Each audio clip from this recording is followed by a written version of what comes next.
akan membahas tentang hama dan penyakit yang sering menyerang tanaman kacang panjang. Kacang panjang adalah jenis tanaman sayur yang berasal dari India dan Afrika Tengah. Kemudian penanamannya menyebar ke daerah-daerah Asia tropika hingga Indonesia. Kacang panjang biasanya jika tidak dimasak sayur, dapat dimakan langsung sebagai lalapan. Kacang panjang yang biasa ditanam atau budidaya biasanya terserang hama atau penyakit. Berikut adalah hama dan penyakit yang sering menyerang tanaman kacang panjang. Hama. Ulat jengkal. Ulat jengkal adalah salah satu hama yang sering menyerang tanaman kacang panjang. Gejala yang ditimbulkan oleh hama ini adalah terdapat gigitan pada bagian pinggir daun muda, lalu kelamaan ke tengah dan hanya menyisakan tulang daunnya. Tidak hanya menyerang bagian daun, hama ini juga menyerang buah yang masih muda. Pengendalian hama ini dapat dilakukan dengan melepaskan predator alami hama tersebut seperti Ambateles sp dan Listomastic sp atau menggunakan insektisida, Flenitrotion atau Sumission 50 EC atau Carbolir atau Sepin 85S dengan dosis 1 hingga 1,5 cc per liter air, dan untuk 1 hektar lahan tanaman kacang panjang, volume semprotnya sekitar 500 liter.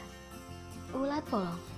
Ulat polong atau ulat penggeret polong adalah hama yang menyebabkan polong tanaman kacang panjang tampak diselubungi benang-benang putih, dan apabila disingkap maka akan terlihat larva hama di dalamnya. Pengendalian hama secara kimia dapat dilakukan dengan menggunakan diazinon 60 EC dengan dosis 1 hingga 2 cc per liter dengan volume semprot per hektar adalah 400 hingga 600 liter. Bisa juga menggunakan Berusil 250 EC atau Glenavos dengan dosis 2 cc per liter dengan volume semprot per hektar sekitar 500 hingga 600 liter. Ulat penggulung daun.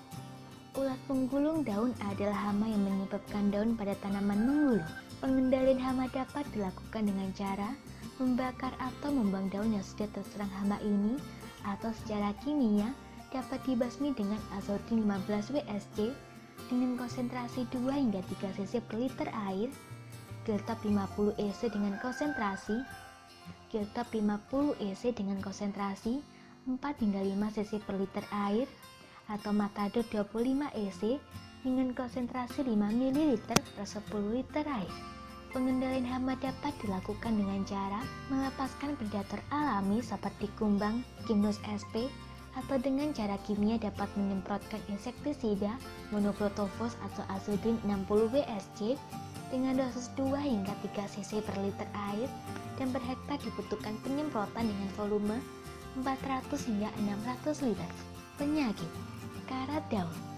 Karat daun disebabkan oleh cendawan, Uromyces passeoli atau perswin, atau Uromyces appendiculatus atau preso. Penyakit ini ditandai dengan adanya bercak kecil berwarna putih pada permukaan daun, kemudian bercak membesar dan berubah menjadi coklat bertepung dikelilingi warna kuning atau bercincin coklat. Akhirnya menjadi coklat tua menyerupai karat pada besi. Penyakit ini juga dapat menyebar pada polong.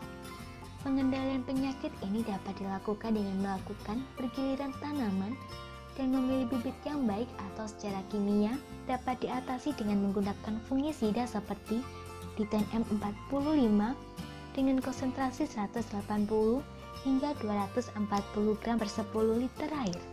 Antraknosa. Antraknosa adalah penyakit yang disebabkan oleh cendawan, Coletrozycum pendemutianum. Gejala yang ditimbulkan berupa bercak berwarna coklat kemerahan atau jingga pada batang. Bercak berupa endapan memanjang. Pada tulang daun pada sisi bagian bawah dapat warna coklat kemerahan hingga hitam, serta buah yang terserang penyakit ini akan memiliki ukuran yang kecil dan berwarna coklat sampai hitam. Pengendalian dapat dilakukan dengan melakukan penanaman menggunakan benih yang baik, penanaman jangan terlalu rapat, serta dapat menggunakan fungisida seperti Benzaldia atau Manep, Fondosep atau Manep dan Zinep, atau Ditan 45 atau Mancozeb dengan dosis sekitar 180 hingga 250 gram per 100 liter air. Penyakit belang.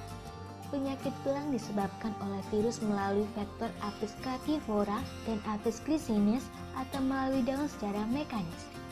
Gejalanya seluruh bagian daun terdapat belang-belang tapi belum nyata pada daun muda.